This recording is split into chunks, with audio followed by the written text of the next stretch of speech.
বাল্যকাল থেকেই হযরতের মাঝে জজবার আলামত প্রকাশ পেতে শুরু করেছিল। হযরতের বড় বোন, যিনি নিজেও তখন ছোট ছিলেন, তাকে কোলে করে মহল্লার মসজিদের ইমাম জনাব হাফেজ আবুল বারাকা সাহেব রহমতুল্লাহর কাছ থেকে ফু দিয়ে আনার জন্য নিয়ে যেতেন, যিনি হাকিমুল উম্মত হযরত মাওলানা শাহ আশরাফ আলী থানভী রহমতুল্লাহর খলিফা ছিলেন। হযরত বলেন, আল্লাহ তাআলার মহব্বতে সে সময় মসজিদের দরজা, জানালা, ভবন, মাটি ইত্যাদি সহ মসজিদের যাবতীয় জিনিস আমার কাছে ভালো লাগতো। হযরত হাফেজ আবুল বারাকাত সাহেব রহমতুল্লাহ থেকে আল্লাহ তাআলার খুশবু অনুভব হতো এবং মন সাক্ষী দিত যে তিনি আল্লাহর একজন প্রিয় বান্দা। এমন ছোট্ট শিশুর, যার তখনও হুঁশ বুদ্ধি হয়নি, আল্লাহ তাআলার মহব্বত অনুভূত হওয়া এ কথারই প্রমাণ বহন করে যে হযরত জন্মগতভাবেই আল্লাহর ওলি ছিলেন।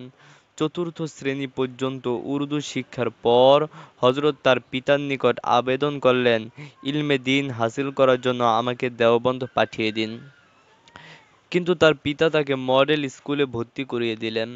হযরতের মন জাগতিক শিক্ষায় একদমই বসত না। হযরত তখনও বালেগী হননি। সে সময়েই তিনি বাড়ি থেকে দূরে জঙ্গলের এক মসজিদে গিয়ে ইবাদত করতেন এবং একাকী নির্জনে আল্লাহ তাআলার স্মরণে কান্নাকাটি করতেন। মসজিদ থেকে কিছু দূরে মুসলমানদের কয়েকটি ঘর আবাদ ছিল।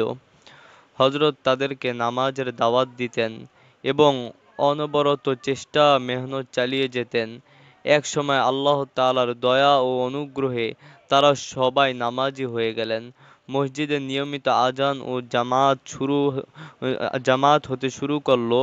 লোকেরা কৌতুক করে হযরতকে মসজিদের নামাজীদের পীর বলতে শুরু করল।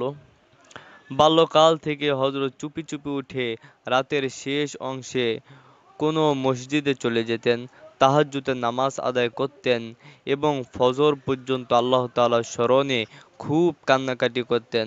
হযরতের পিতা যখন বিষয়টি জানতে পারলেন, তখন বললেন, বেটা, তুমি আমার একমাত্র কলিজার টুকরা সন্তান। জঙ্গলে চোর ডাকাত থাকে, শত্রুও থাকে, অতএব তুমি ঘরেই তাহাজ্জুদ পড়ে নিও। পিতার হুকুম পালনার্থে এরপর থেকে হযরত ঘরেই তাহাজ্জুদ পড়তে শুরু করলেন।